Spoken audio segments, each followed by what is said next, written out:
அக்ஷய திருதியைக்கு வெறும் 1000 ரூபாய் செலுத்தி இன்னைக்கு கோல்ட் ரேட்லயே அட்வான்ஸ் புக்கிங் பண்ணுங்க. பிரின்ஸ் ஜுவல்லரியோட நிறைய சேவ் பண்ணுங்க. பழசுக்கு எப்பவுமே மதிப்பு இருக்கு. ஒரே நிமிஷத்துல உங்களோட யூஸ் மொபைல்ஸ் நம்ம டோஃபைல வித்துட்டு பணமா மாத்திக்கோங்க. பாரம்பரியமான சுவையான புது அறிமுகம் KTV True Value Bronadial.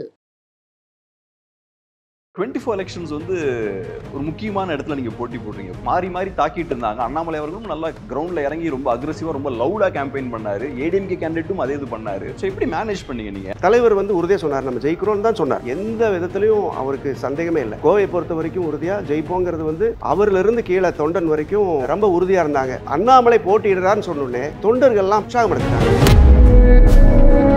அதிமுகவும் பாஜகவும் கூட்டணி அனௌன்ஸ் பண்ணிட்டாங்க. கட்டாயப்படுத்தி ஒரு பெண்ணை திருமணம் செய்வது அந்த மாதிரி கட்டாயப்படுத்தி பார்த்தீங்கன்னா அதிமுகவும் பாஜகவும் இப்போ அந்த கூட்டணி அமைச்சதுன்னு மக்களுக்கு எல்லாமே தெரியும். இது ஒன்றும் ஒரு சந்தோஷமான கூட்டணி அல்ல. EPS இருக்கிறாங்க அப்படின்னு அதிமுகலே பேசிக்கிறாங்க. போன பொதுக்குழுவில் என்ன தீர்மானம் போட்டாங்க, பிஜேபி கூட கூட்டு கிடையாதுன்னாங்க. இன்னைக்கு என்னாச்சு, கூட்டணி வச்சாச்சு. இப்படிதான் நடக்க போகுது. வரும் காலத்தில் பார்த்தீங்கன்னா திமுகவுக்கும் பிஜேபிக்கும் தான் போட்டி இருக்கணும். அதற்கு பலியாக போறது அதிமுக தான்.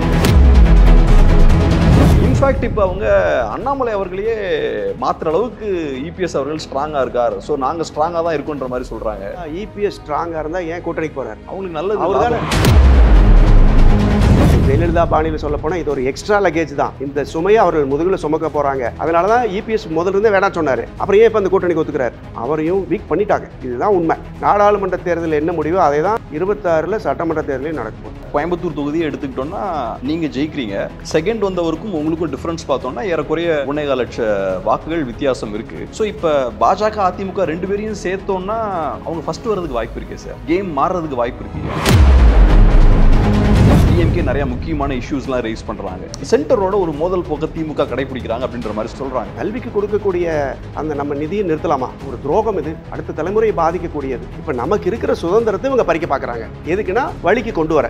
ஏன்னா இங்கே பிஜேபி ரூலிங்ல இல்லை. இதுதான் இந்த போர். முதல் காரணம் வந்து GST. இது என்ன நினைக்கிறாங்கன்னா, ஒரு சில கார்பரேட் கம்பெனிகள் மட்டும் இங்கே இந்தியாவில் இருந்தால் போதும், எல்லாம் அங்கே மற்றவங்கெல்லாம் வேலைக்கு போங்க அப்படிங்கிற மனப்பான்மை தான் நடந்து கொண்டு இருக்கிறது. அது பொதுமக்களுக்கு போய் சேர்ந்து தமிழ்நாட்டு மக்களுக்கு 40 MPs தான் இருக்காங்க. ஸோ அது எப்படி அங்கே ரெப்ரசென்ட் பண்றீங்க? அதில் என்ன சிக்கல்கள்? என்ன அங்கேயும் பார்த்தீங்கன்னா பெரிய வாய்ப்பு கொடுக்க மாட்டாங்க. வேணும்ட்டே சில இதெல்லாம் புறக்கணிப்பாங்க. நாங்கள் போராடி வாங்குவோம். ஸ்டேட் அட்டானமி மாதிரியான ஒரு விஷயத்தை நம்ம வென்றெடுக்கணும்னா எல்லா ஸ்டேட்ஸோட சப்போர்ட்டும் வேணும் இல்லையா? தமிழ்நாடு மட்டும் அதை சாதிக்க முடியாது. வென்றெடுக்கணுங்கிறது இல்லை, நம்ம உரிமைகளை காப்பாற்றுறது தான் மிகப்பெரிய விஷயம். அதுதான் நடக்குது. வணக்கம். இன்னைக்கு நம்மளோட கோயம்புத்தூர் MP திரு கணபதி ராஜ்குமார் அவர்கள் இருக்காங்க. முக்கியமா இன்னைக்கு அவரோட அரசியல் பயணம் குறித்தும் சமகால அரசியல் குறித்தும் நம்ம நிறைய விஷயங்கள் அவரோட பேச போறோம். வணக்கம் சார். வணக்கம். நான் எப்படி பாக்குறேன்னா சார், இப்போ 24 எலெக்ஷன்ஸ் வந்து ஒரு முக்கியமான இடத்துல நீங்க போட்டி போடுறீங்க. கோயம்புத்தூர்ல போட்டி போடுறீங்க. நேஷனல் மீடியாலாம் அந்த எலெக்ஷன்ஸை வந்து ஃபோக்கஸ் பண்றாங்க. காரணம், அண்ணாமலை அவர்களையும் நீங்க கம்பீட் பண்றீங்க, அவரோடையும் நீங்க போட்டி போடுறீங்க. ரெண்டு பேரும் ரொம்ப டிஃப்ரெண்டான கேரக்டர்ஸ். அண்ணாமலை அவர்களை பொறுத்தளவில் ஒரு மீடியா சாவி கேரக்டர், மீடியா லைம்லைட் அவருக்கு கிடைக்குது. நீங்கள் டிஃப்ரெண்டான கேரக்டர், ரொம்ப சட்டிலாக குவைட்டாக உங்கள் வேலையை நீங்கள் கிரவுண்டில் பார்க்கக்கூடிய ஒரு கேரக்டர். பெரிய ஒரு அப்செட் அது. என்னன்னா நேஷனல் மீடியாலாம் பரவாயில்ல, அண்ணாமலை அவருக்கு நல்ல சான்ஸ் இருக்குன்னாங்க. நீங்கள் நல்ல ஒரு மார்ஜின்லேயே வின் பண்ணுறீங்க. என்ன சீக்ரெட் யூஸ் பண்ணீங்க? ரொம்ப டஃப்பான எலெக்ஷன் பட் இருந்தாலும் வின் பண்ணுறீங்க. என்ன பண்ணீங்க கிரவுண்டில் 24ல்? சீக்ரெட் அப்படின்னா ஒன்று வந்து, நான் வந்து அந்த மண்ணின் மைந்தன், சன் ஆஃப் த சாயில். என்னை எல்லாத்துக்குமே தெரியும். நான் மேயராகவும் பணியாற்றி இருக்கிறேன். எனக்கு அது ஒரு நல்ல அறிமுகம். ஒன்று. ரெண்டாவது, எனக்கு நேர்காணல் நடந்தபோது கூட தளபதிக்கிட்ட நாங்கள் எல்லாருமே பேசினோம். அப்போ வந்து நான் சொன்னது வந்து, உதயசூரியன் இது வரைக்கும் கூட்டணிக்கே நம்ம கொடுத்துட்டு இருந்தோம். வெற்றி வாய்ப்பு எப்படின்னு கேட்டார். உதயசூரியன் நின்னா குறைஞ்சது 2 லட்சம் வாக்குகளை நம்ம ஜெயிக்கலாம் அப்படின்னும் பார்த்தாரு. நான் சொன்னேன், இது வரைக்கும் உதயசூரியன் இங்கே நின்று 20-25 வருஷம் ஆச்சுங்க. உறுதியாக 2 லட்சம் வாக்குகளுக்கு வித்தியாசத்தில் நம்ம ஜெயிக்கலாம். உதயசூரியன் வந்து அந்த அளவுக்கு இங்கே இருக்குது அப்படின்னு சொல்லி பேசணும். நாங்கள் அதை அவர் வந்து நல்ல முறையில் எடுத்துக்கிட்டார். ஒன்று. ஸோ இப்போ ஜென்ரலாக பார்க்கும்போது ரொம்ப சாஃப்ட் ஸ்போக்கன் இண்டிவிஜுவலாக இருக்கீங்க. 24 எலெக்ஷன்ஸை பொறுத்தளவில் மீடியா லைம்லைட் ஃபுல்லாக அங்கே இருக்குது. மாறி மாறி தாக்கிட்டு இருந்தாங்க. அண்ணாமலை அவர்களும் நல்லா கிரவுண்டில் இறங்கி ரொம்ப அக்ரெசிவாக ரொம்ப லவுடாக கேம்பெயின் பண்ணார். ஏடிஎம்கே கேண்டிடேட்டும் அதே இது பண்ணார். ஸோ எப்படி மேனேஜ் பண்ணீங்க நீங்கள்? ஏன்னா நீங்கள் குவைட்டாக சட்டிலாக எலெக்ஷனை ஹேண்டில் பண்ணீங்க. அவங்களோட போட்டி போடலான்னு யோசிக்கலையா? அதாவது எங்களுக்கு டே 1லேருந்து நாங்கள் கான்ஃபிடென்ட். எங்களுக்கு பார்த்தீங்கன்னா முதல்ல அடித்தளமிட்டு அங்கே கோவை அப்போ பொறுப்பாளர் வந்து அமைச்சர் செந்தில் பாலாஜி இருந்தார்கள். அவங்க பார்த்தீங்கன்னா அந்த அடித்தளத்தை நல்லாவே பண்ணி வச்சுருந்தார். தேர்தல் சமயத்தில் அவர் வந்து பல்வேறு காரணங்களால அமைச்சராக இல்லை. அதற்கப்புறம் டிஆர்பி ராஜா தான் எங்களுக்கு பொறுப்பு அமைச்சர். அவரும் பார்த்தீங்கன்னா தேர்தலில் வந்து ஒரு பெரிய ஒரு வல்லுனர். அவரே வந்து பார்த்தீங்கன்னா சட்டசபை 3 தேர்தல் அவரே நின்று வெற்றி பெற்றிருக்கார். அதனுடைய அப்புறம் அவருடைய தந்தை மதிப்பிற்குரிய அண்ணன் டிஆர் பாலு அவர்களுடைய 3 எலெக்ஷன்லையும் வேலை பார்த்துருக்காங்க. அவங்கள எலெக்ஷன் பொறுத்த வரைக்கும் தேர்தல் பணிகளில் அவங்க ஒரு பெரிய ஒரு எக்ஸ்பர்ட். ஒன்று, அவங்களுடைய கைடன்ஸ் எல்லாம் எங்களுக்கு நல்லா இருந்தது. செந்தில் பாலாஜி அமைச்சர் ஆகட்டும், டிஆர்பி ராஜா அமைச்சர் ஆகட்டும், எங்களுக்கு வந்து சரியான கைடன்ஸ். 2வது எங்களுடைய கூட்டணி தலைவர் வந்து உறுதியாக சொன்னார், நம்ம ஜெயிக்கிறோன்னு தான் சொன்னார். நம்ம முதலமைச்சரை பொறுத்த வரைக்கும் எந்த விதத்துலையும் அவருக்கு சந்தேகமே இல்லை. கோவையை பொறுத்த வரைக்கும் உறுதியாக ஜெயிப்போங்கிறது வந்து அவரிலிருந்து கீழே தொண்டன் வரைக்கும் ரொம்ப உறுதியாக இருந்தாங்க. அதுவும் அண்ணாமலை போட்டியிடுறான்னு சொன்னோடனே தொண்டர்கள்லாம் பார்த்தீங்கன்னா உற்சாகம் அடைஞ்சிட்டாங்க. ஒரு எழுச்சி. திமுக மட்டுமல்ல, திமுக கூட்டணியினர் பார்த்தீங்கன்னா எல்லாருமே எழுச்சியாகி அந்த தேர்தல் வந்து எங்களுக்கு நல்லாவே போச்சு. நேஷனல் பார்ட்டி குறிப்பாக பாஜக வந்து இப்போ தமிழ்நாடு முழுக்க ஓரளவுக்கு அவங்க ஸ்ட்ராங்காக இருக்காங்க. அதுவும் குறிப்பாக கோயம்புத்தூரில் அவங்களுக்கு ஒரு நல்ல பேஸ் இருக்குது. ஸோ ஏன் பாஜகவோட வளர்ச்சி இப்போ தமிழ்நாட்டில் ஏற்படுதுன்னு நினைக்கிறீங்க? பாஜகவோட வளர்ச்சி வந்து பாஜகவுக்கு வந்து தமிழக மக்களுடைய நாடி தெரியாது. மக்களுக்கு என்ன தேவை, மக்களுக்கு எப்படி வைத்திருக்கணும் அப்படின்னு சொல்லி தமிழ்நாடு மட்டுமில்லை, குறிப்பாக தென்னாட்டு மக்களே வந்து எப்படிப்பட்டவர்கள் அப்படின்னு இன்னைக்கு வரைக்கும் அவங்களுக்கு தெரியாது. வடநாட்டில் பார்த்தீங்கன்னா டிவைடு ஜாஸ்தி, ரிச் அண்ட் புவர் ஜாஸ்தி, அங்கே டாமினேஷன் ஜாஸ்தி. Particular community, particular religion, particular caste, இதெல்லாமே ரிலிஜியன் எல்லாமே உங்களுக்கு அங்கே அதுதான் டாமினேஷன். ஆனால் இங்கே அப்படி அல்ல. திராவிட ஆட்சிகள் பொறுத்த வரைக்கும், அது திமுகவும் எடுத்துட்டிங்கன்னா உட்கட்டமைப்பு வசதிகளெல்லாம் மிகச்சிறந்த முறையில் இத்தனை ஆண்டு காலம் கட்டமைச்சிருக்காங்க. உதாரணத்துக்கு பள்ளி கல்வித்துறை எடுத்துக்கங்க, கிட்டத்தட்ட 50,000 கோடி நம்ம செலவு பண்ணுறோம். எந்த கிராமத்துக்கு போனாலும் சாலை வசதி இருக்குது, எங்கே போனாலும் மின்சாரம் இருக்குது, பஸ் இருக்குது. இதுக்கு மேலே என்ன வேணும்? நம்ம குழந்தைகள்லாம் நல்லா படித்து மதிய உணவு திட்டம், இப்போ தளபதி அவர்கள் வந்து சிறப்பாக காலை உணவு திட்டம், அப்புறம் தமிழில் படித்தவங்களுக்கெல்லாம் பார்த்திங்கன்னா காலேஜ் வரும்போது மாதம் 1000 ரூபா உதவித்தொகை, இதெல்லாம் வந்து மிகப்பெரிய அளவில் கல்வியில் பார்த்திங்கன்னா எழுச்சி. அதே மாதிரி இப்போ துணை முதலமைச்சர் மரியாதைக்குரிய மாண்புமிகு உதயநிதி ஸ்டாலின் வந்ததுக்கப்புறம் பார்த்திங்கன்னா விளையாட்டுத்துறை வேறு லெவலுக்கு இப்போ போயிடுச்சு. அவ்வளவு உதவித்தொகைகள், அவ்வளவு பரிசுகள், அவ்வளவு அதாவது எக்யூப்மெண்ட்ஸ் பார்த்திங்கன்னா என்ன அந்த எந்த விளையாட்டு பிரிவில் இருக்காங்களோ அதெல்லாம் வாங்கி கொடுத்து வெளிநாட்டுக்கு அனுப்புறது. மிகப்பெரிய எழுச்சி வந்து தமிழ்நாட்டில் இப்போது பார்த்திங்கன்னா விளையாட்டுத்துறை. இப்படி திராவிட கட்சிகளில் குறிப்பாக திமுக எல்லா அடித்தட்டு வசதிகளும் செய்வதனால்தான் இங்கே மக்களோடு மக்களாக இருக்கிறார்கள். ஏதோ சொல்லுவாங்க, 1-2 கம்ப்ளைண்ட் சொல்லுவாங்க, எல்லாரும் சொல்கிறது தான். எல்லாரும் எப்போவுமே தேர்தல்னு வரும்போது போட்டி போட்டுட்டு அந்த குற்றச்சாட்டு இந்த குற்றச்சாட்டுங்கிறாங்க. ஆனால் ஏன் மக்கள் ஓட்டு போடுறாங்க? இந்த தடவை பார்த்தீங்கன்னா பெண்கள் அதிகமாக பார்த்தீங்கன்னா திமுக ஓட்டு போட்டாங்க. ஏன்னா அந்தளவுக்கு திட்டங்கள், அந்தளவுக்கு சலுகைகள். ஜெயலலிதா அம்மா இறந்ததுக்கப்புறம் பார்த்தீங்கன்னா திமுகவுக்கு வந்து பெண்கள் ஓட்டே போட மாட்டாங்க, அதெல்லாம் எங்கே போக போகுது அப்படின்னாங்க. பார்த்தீங்கன்னா விடியல் பயணம் ஆகட்டும், ஊக்கத்தொகை ஆகட்டும், இதெல்லாம் மிகப்பெரிய திருப்பு முனை. அதே மாதிரி இளைஞர்களை பொறுத்த வரைக்கும் பார்த்திங்கன்னா படிப்புக்கு ஊக்கத்தொகை, விளையாட்டுக்கு ஊக்கத்தொகை, இப்படி எல்லா இடத்துலையும் கொடுக்குறனால தான் ஓட்டு போடுறாங்க. அதை விட மிகப்பெரிய உண்மை என்னன்னு கேட்டிங்கன்னா, பிஜேபிக்கு மிகப்பெரிய வில்லன் யாருன்னு கேட்டிங்கன்னா ஜிஎஸ்டி. கோயம்புத்தூர் எடுத்துட்டிங்கன்னா பன்முகத்தன்மை. இப்போ இதற்கு முன்னாடி பார்த்தீங்கன்னா மான்செஸ்டர் ஆஃப் சவுத் இந்தியா அப்படிம்பாங்க. இன்றைக்கி அந்த தொழில் முகத்தை அப்படியே இழந்துட்டு வருது. சிறு குறு தொழிற்சாலைகள் அருமையாக இயங்கிட்டு இருந்தது. பொருளாதாரத்தில் பார்த்தீங்கன்னா கோவையில் ஸ்பின்னிங் மில் ஒரு தேக்கமாச்சு. அதற்கப்புறம் அடுத்தது சிறு குறு தொழில்கள் முடிஞ்சது பாருங்கள். அவங்கெல்லாம் எக்காரணத்தை கொண்டும் வந்து பார்த்திங்கன்னா பிஜேபிக்கு சப்போர்ட்டாக வரமாட்டாங்க. என்னென்று கேட்டால் அவங்க வாழ்வாதாரமே போச்சு. நிறைய பேர் பார்த்திங்கன்னா காவலாளிகளாகட்டும், ஹோட்டல் தொழிலாளிகளாக, சின்ன சின்ன ஒர்க் ஷாப் ஓனர்கள் எல்லாமே வந்து பார்த்திங்கன்னா மாறி போயிட்டாங்க.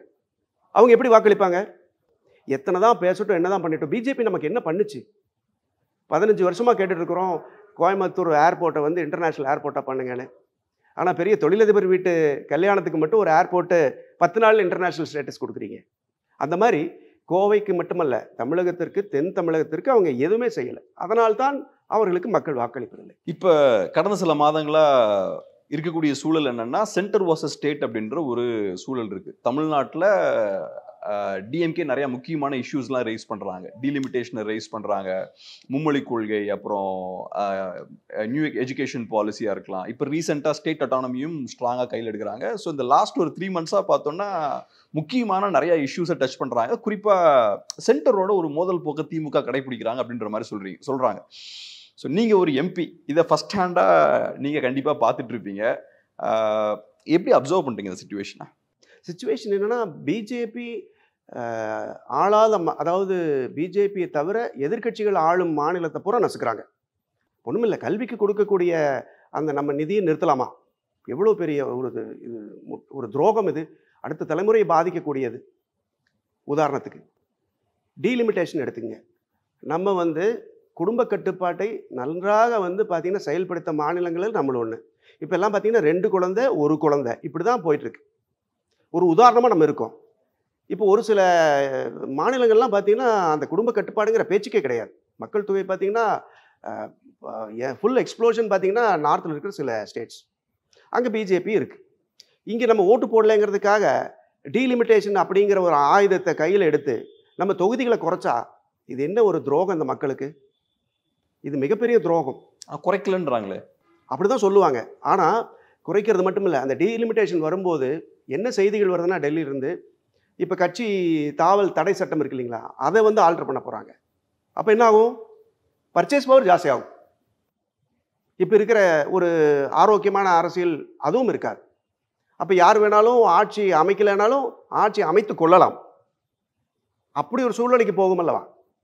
அதுதான் இது. இப்படி ஒவ்வொரு இடத்துலையும் பார்த்தீங்கன்னா பொருளாதாரத்தை முடக்க பார்க்குறாங்க.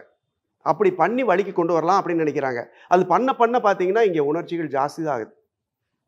சுயமரியாதை ஆகட்டும், மாநில சுயாட்சி ஆகட்டும், அண்ணா காலத்திலிருந்து கலைஞர் காலத்திலிருந்து பார்த்தீங்கன்னா அதெல்லாம் நம்ம ஆட்கள் விட்டே கொடுக்க மாட்டாங்க.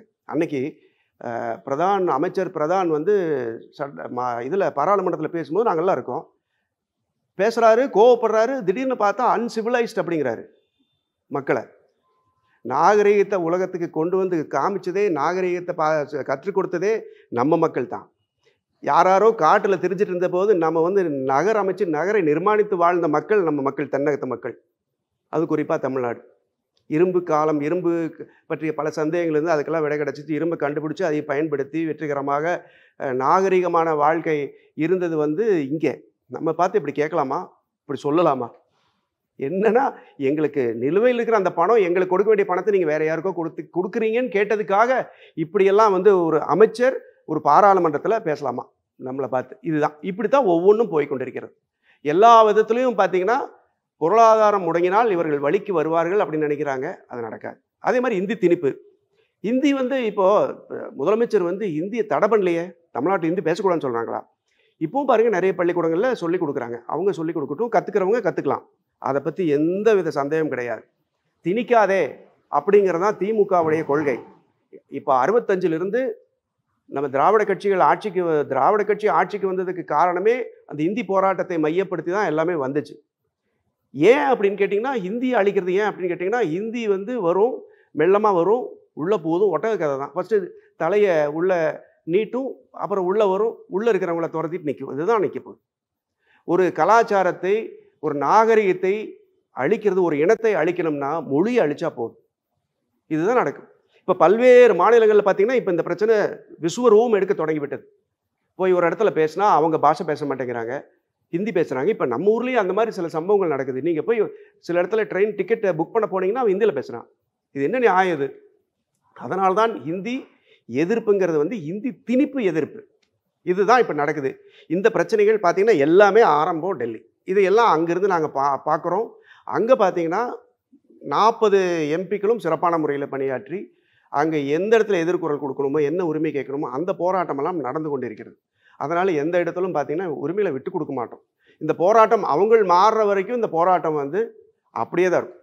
இந்த போராட்ட நெருப்பு எரிந்து கொண்டு தான் இருக்கும். அதில் மாற்றமே கிடையாது. மத்திய அரசை பொறுத்தளவில் அவங்க தரப்பில் வைக்கக்கூடிய வாதம் என்னவா இருக்குன்னா, திமுக தொடர்ந்து இந்த மாதிரி சென்டருக்கு எதிரான விஷயங்கள் பண்ணிக்கிட்டே இருக்காங்க. சென்ட்ரல் கவர்மெண்ட்டை கொஸ்டின் பண்ணி நிறைய விஷயங்கள் பண்ணுறாங்க. டீலிமிட்டேஷனாக இருக்கலாம், நீட்டாக இருக்கலாம், என்இபியாக இருக்கலாம், எல்லாத்தையும் கையில் எடுக்கிறாங்க. இப்போ ஸ்டேட் அட்டானமியாக இருக்கலாம். இதுக்கெல்லாம் காரணம் என்னன்னா, அவங்களுக்கு பொலிட்டிக்கல் மோட்டிவேஷன் இருக்குது. அடுத்த வருஷம் அசம்பிளி எலெக்ஷன்ஸ் வருது. ஸோ அதுக்கு முன்னாடி அரசியல் காரணங்களுக்காக இதை யூஸ் பண்ணுறாங்கன்ற ஒரு குற்றச்சாட்டை பாஜக தரப்புல திமுக மேலே வைக்கிறாங்க. அதை எப்படி பார்க்குறீங்க? ஒரு காலத்தில் நம்ம பிரதம மந்திரி திரு மாண்புமிகு நரேந்திர மோடியே நீட்டை எதிர்ப்பு கையில் எடுத்தார். அப்போ பிஜேபி எதிர்க்கட்சி. கேஸ் விலை என்ன ஆச்சு அப்படின்னு சொல்லி எவ்வளோ போராட்டம்.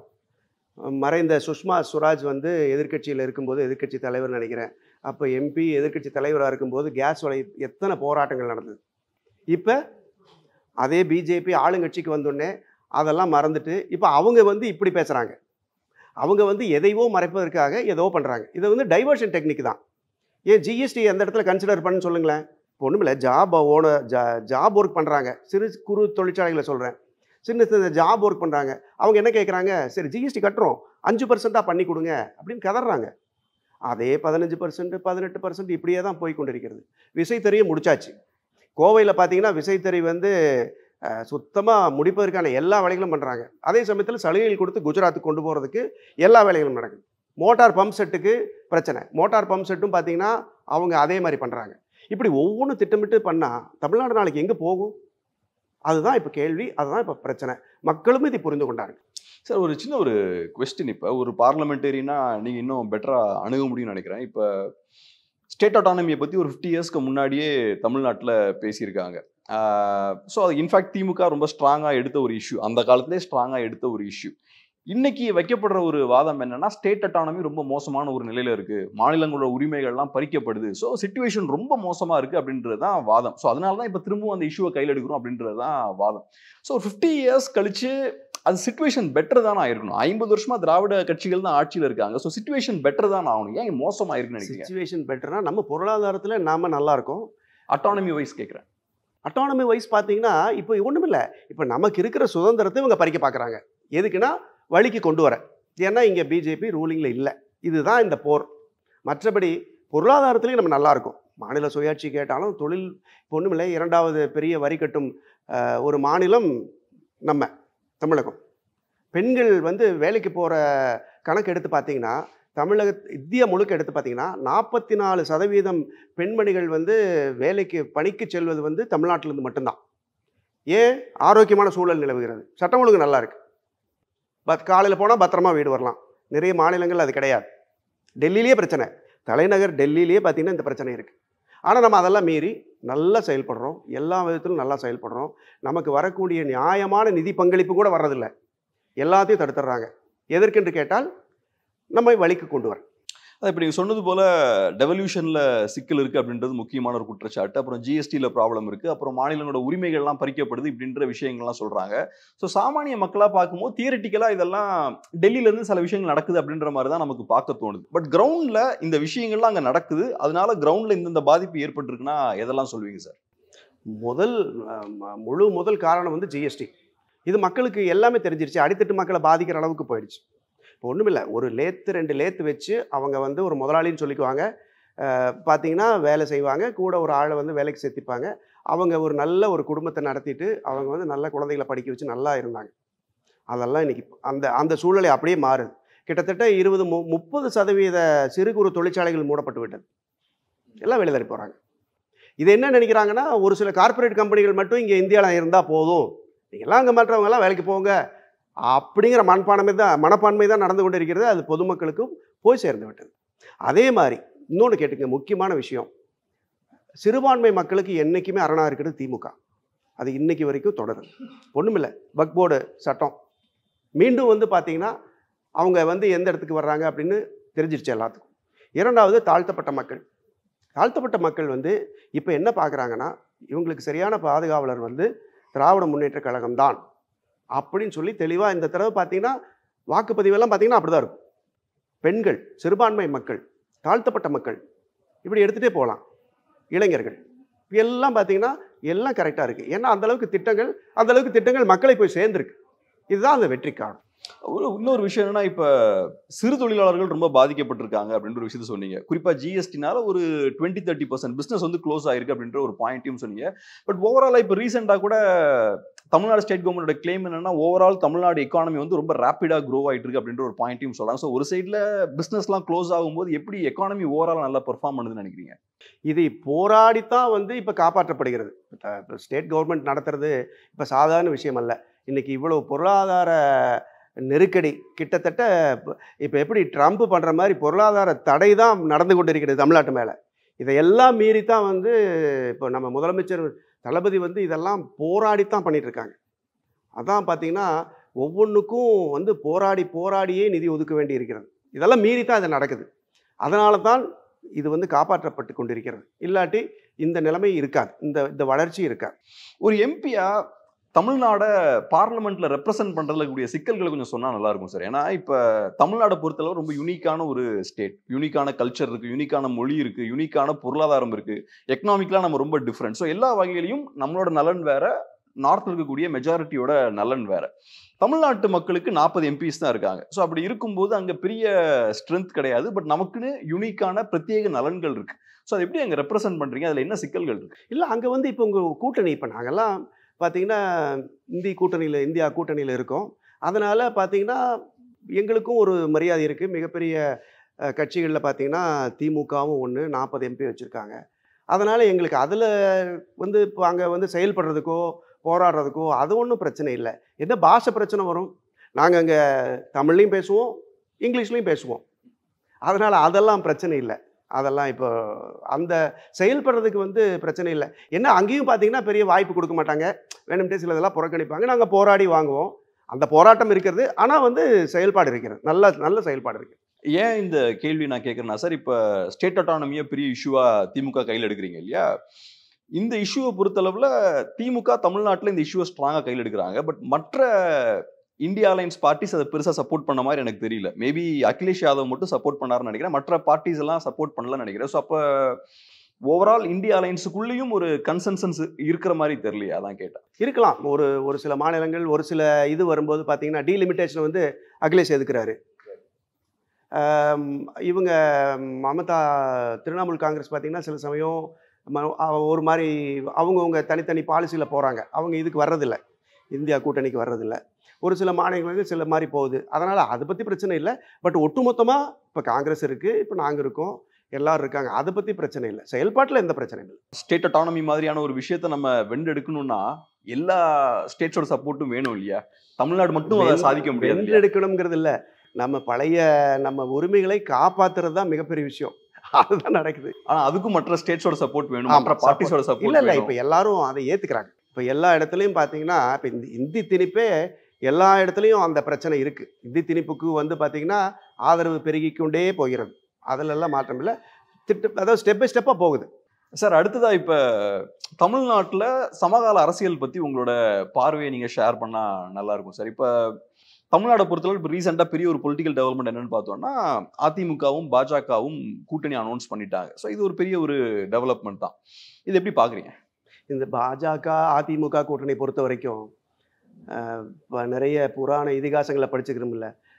கட்டாய திருமணம், காந்தர்வ வேணு, ராட்சச திருமணம் எல்லாம் இருக்குது. அதாவது கட்டாயப்படுத்தி ஒரு பெண்ணை திருமணம் செய்ய, அந்த மாதிரி கட்டாயப்படுத்தி இப்போ பார்த்தீங்கன்னா அதிமுகவும் பாஜகவும் பார்த்தீங்கன்னா என்ன அடிப்படையில் இப்போ அந்த கூட்டணி அமைச்சதுன்னு மக்களுக்கு எல்லாமே தெரியும்.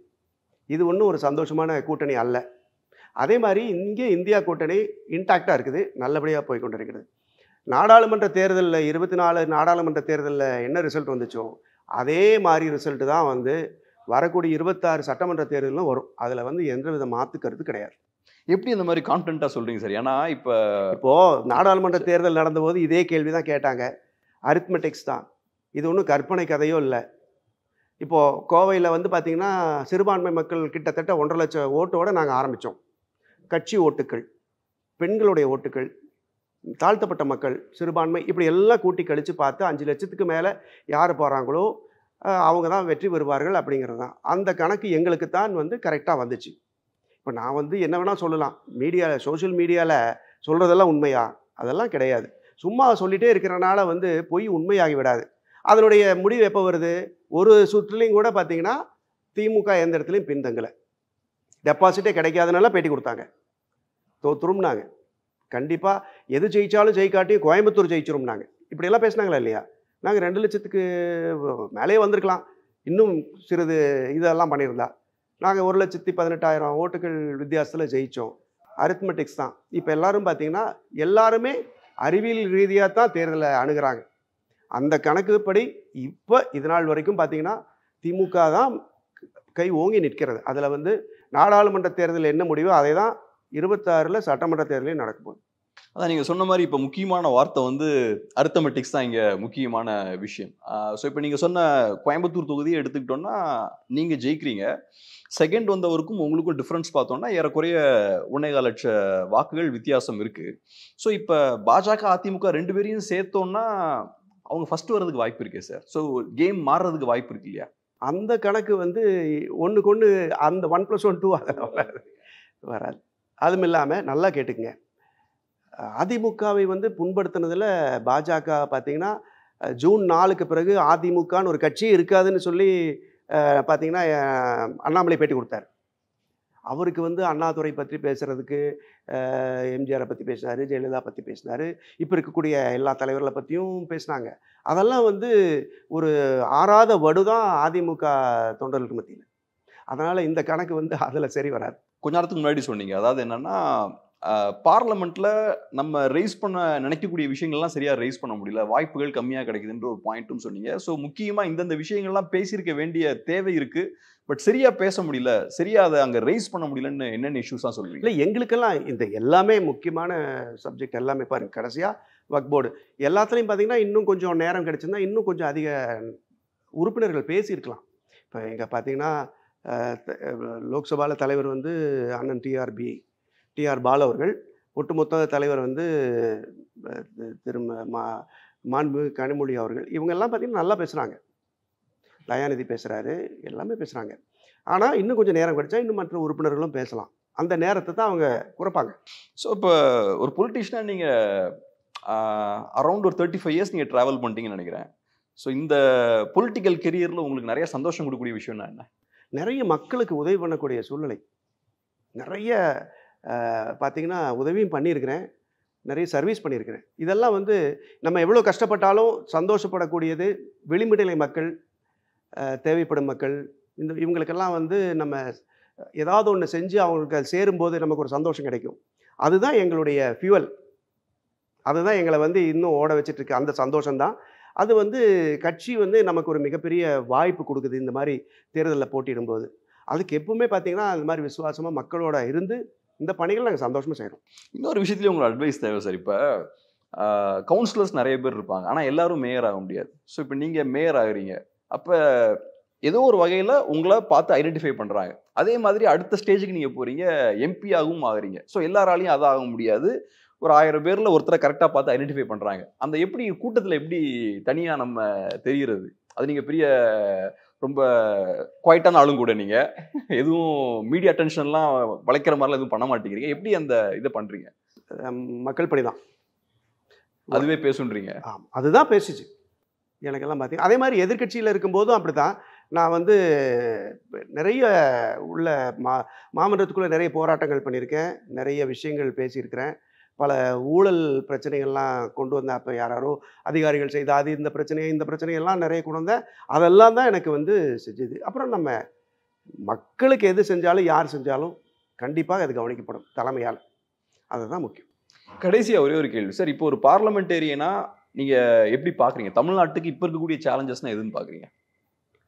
இப்போ இருக்கக்கூடிய சேலஞ்சஸ்னால் ஒரு பார்லமெண்டேரியனா உங்கள் பாயிண்ட் ஆஃப் வியூவில் இருந்து அதான் நமக்கு வர வேண்டிய அந்த நிதி பங்கீடுகள், அதே மாதிரி நமக்கு வரக்கூடிய மற்ற நிதிகள், இதெல்லாமே வந்து இவங்க வேண்டுமென்றே தடுக்காமல் வந்தால் இன்னும் வாழ்க்கை தரம் வந்து ரொம்ப உயரும். அதில் வந்து எந்த வித மாற்று கருத்தும் இல்லை.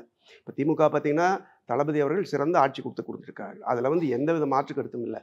இது வர வர வர பார்த்திங்கன்னா மிகவும் வந்து வாழ்க்கை தரம் மிகவும் உயரும் தமிழ்நாட்டுக்கு. இதில் வந்து எந்த வித மாற்று கருத்தும் இல்லை. அதுதான் இப்போ இருக்கிற மிகப்பெரிய சேலஞ்ச். அது இப்போ நிறைய சிக்கல்கள் இருக்குன்னு சொல்கிறீங்க. அதாவது ஒன்று ஜிஎஸ்டியில் ப்ராப்ளம் இருக்குது, ஃபண்ட்ஸ் டெவல்யூஷனில் ப்ராப்ளம் இருக்குது, நீட்டில் நமக்கு பிரச்சனை இருக்குது, வேறு நிறைய இஷ்யூஸும் இருக்குது. தமிழ்நாட்டுக்கு பார்லமெண்ட்டில் ஸ்ட்ரென்த் வந்து ரொம்ப கம்மியாக தான் இருக்குது. மேபி நமக்கு சில ஸ்டேட்ஸ்லாம் சப்போர்ட் பண்ணலாம், பட் இருந்தாலும் நமக்கு மெஜாரிட்டிலாம் கிடைக்காது. ஸோ இந்த விஷயங்கள்லாம் எப்படி வென்றெடுக்கிறது? வென்றெடுக்கிறதுனா இப்போ மீடியா தான். இந்த போராட்டங்கள் மக்களுக்கு போய் சேருது, தொடர்ந்து பிரச்சனைகள் வருது, மக்கள் ஏற்றுக்கொள்ள மாட்டார்கள் என்று தெரியும் போது தான் அவங்களும் இறங்கி வருவாங்க. இதுதான் ஒரே வழி.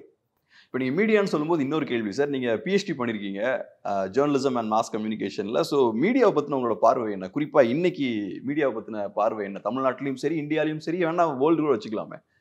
மீடியா இன்னைக்கு வந்து பிரிண்ட் மீடியா இன்னைக்கு ஒரு மாதிரி போயிடுச்சு.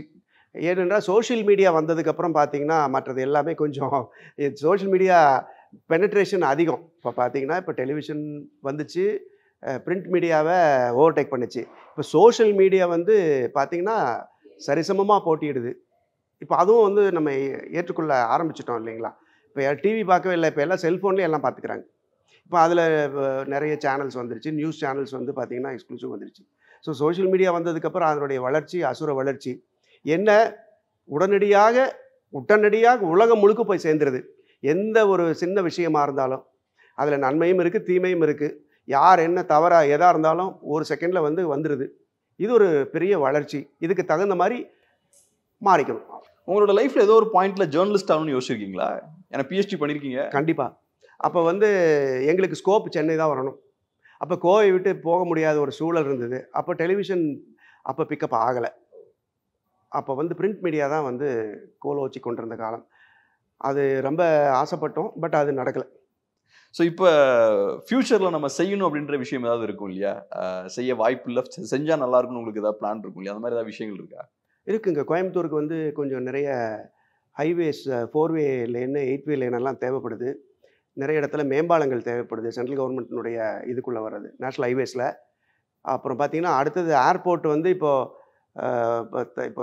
கோவையின் வெற்றிக்கு பிறகு முதலமைச்சர் வந்து சீக்கிரமாக அதனுடைய ஒப்புதலை கொடுத்து இப்போ அந்த பணிகளை சீக்கிரம் துவக்கணும். ஏர்போர்ட் வந்ததுக்கப்புறம் பார்த்திங்கன்னா ஒரு கேட் ஓப்பனிங் மாதிரி தான். வெஸ்டர்ன் தமிழ்நாடு, மேற்கு தமிழ்நாட்டுக்கு வந்து வளர்ச்சிக்கு மிகப்பெரிய ஒரு திறவுகோல் வந்து அதுதான். ஸோ அதெல்லாம் விரைவில் வந்து வரணும். மெட்ரோவுக்கு பணிகள் மெல்லமாக ஆரம்பிச்சிருக்கோம். இதெல்லாம் வந்தாலே போதும். நாங்கள் கொடுத்த முக்கியமான 3 கோரிக்கையில் ஏர்போர்ட்டு, மெட்ரோ இரண்டும் பார்த்திங்கன்னா ஆரம்பித்தாச்சு. இது எனக்கு ஒரு லக்குன்னு தான் சொல்லணும். இரண்டும் பார்த்திங்கன்னா ஒரு வருஷத்துலேயே இப்போது கிட்டத்தட்ட இந்த பணிகள் துவக்க நிலைக்கு வந்துடுச்சு. அடுத்தது ரயில் போக்குவரத்து, அதுலேயும் கொஞ்சம் நிறைய தேவைகளும் இருக்குது, கொஞ்சம் விரிவாக்கமெல்லாம் இருக்குது. ரயில்வே ஸ்டேஷன் அதுவும் வந்துச்சுன்னா நாங்கள் சொன்ன முக்கியமான 3 கோரிக்கைகள் தேர்தல்னப்போ கண்டிப்பாக நிறைவேற்றிடுவோம். சார், இப்போ 24 லோக்சபா எலெக்ஷன் ஸ்டாட்ஸ் எடுத்து பார்க்கும்போது என்டிஏவோட ஓட் ஷேர் பார்த்தோம்னா ஓரளவுக்கு இன்க்ரீஸ் ஆகிருக்கு. அரௌண்ட் 18% அவங்க வாங்கியிருக்காங்க. ஸோ அவங்களோட ஓட் ஷேர் இன்க்ரீஸ் ஆகுதுன்னா அதுக்கான காரணம் என்னன்னு பார்க்குறீங்க? பாஜக ஏன் தமிழ்நாட்டில் ஸ்ப்ரெட் ஆகுதுன்னு பார்க்குறீங்க? பாஜக பார்த்தீங்கன்னா ஃபஸ்ட்டு கூட்டணிங்கிற ரூபத்தில் தான் ஒரு மாநிலத்துக்குள்ளே நுழையிறாங்க. அதுக்கப்புறம் பார்த்தீங்கன்னா அந்த கூட்டணியில் இருக்கிற கட்சியை ஓவர்டேக் பண்ணிவிட்டு அவங்க வந்து ஆட்சி அமைக்கிறாங்க. இதுதான் நடக்குது. மகாராஷ்டிரா என்னாச்சு? சிவசேனை கூட ஆரம்பிச்சது, அப்புறம் பல பிரச்சனைகள் வந்துச்சு, சிவசேனை உடைந்தது. அதுக்கப்புறம் ஷிண்டே வந்து முதலமைச்சர் ஆக்கப்பட்டார். இன்றைக்கி வந்து பிஜேபி, அடுத்த தேர்தலில் பிஜேபி ஆட்சி அமைச்சாச்சு. ஒடிசாவில் என்னாச்சு? பிஜு பட்நாயக் கட்சி கூட வச்சாங்க. இன்றைக்கி அது முடிஞ்சது, இவங்க வந்து இது பண்ணிட்டாங்க. இப்படி பார்த்தீங்கன்னா நாளைக்கு அதே கதி தான் அதிமுகவுக்கு நடக்க போகுது. இது அதிமுகவில் பல பேர் பேசக்கூடிய கருத்துக்கள் தான். ஒரு சில அமைச்சர்கள், முன்னாள் அமைச்சர்கள் இருக்கிறாங்க பாருங்கள் அதிமுகவில், அவங்க எல்லாரும் வந்து தன்னைத்தானே காப்பாற்றி கொள்ளத்தான் பார்த்தீங்கன்னா பிஜேபி கூட சேர்ந்து இன்றைக்கு வந்து இபிஎஸ்ஐ நிற்கிறாங்க அப்படின்னு அதிமுகலே பேசிக்கிறாங்க. நிறைய அதிமுக தொண்டர்களுக்கு இதில் விருப்பம் இல்லைங்கிறது தான் கள உண்மை. போன பொதுக்குழுவில் என்ன தீர்மானம் பண்ணிட்டாங்க? பிஜேபியோட கூட்டு கிடையாதுன்னாங்க. இன்னைக்கு என்னாச்சு? கூட்டணி வச்சாச்சு. இதுதான், இப்படி தான் நடக்க போகுது. வரும் காலத்தில் பார்த்தீங்கன்னா அவர்களுடைய அடுத்த டார்கெட் என்னன்னு கேட்டிங்கன்னா, அடுத்த தேர்தலில் பார்த்தீங்கன்னா திமுகவுக்கும் பிஜேபிக்கும் தான் போட்டி இருக்கணும் அப்படிங்கிறது தான் அவங்களுடைய திட்டமிட்ட நகர்வு.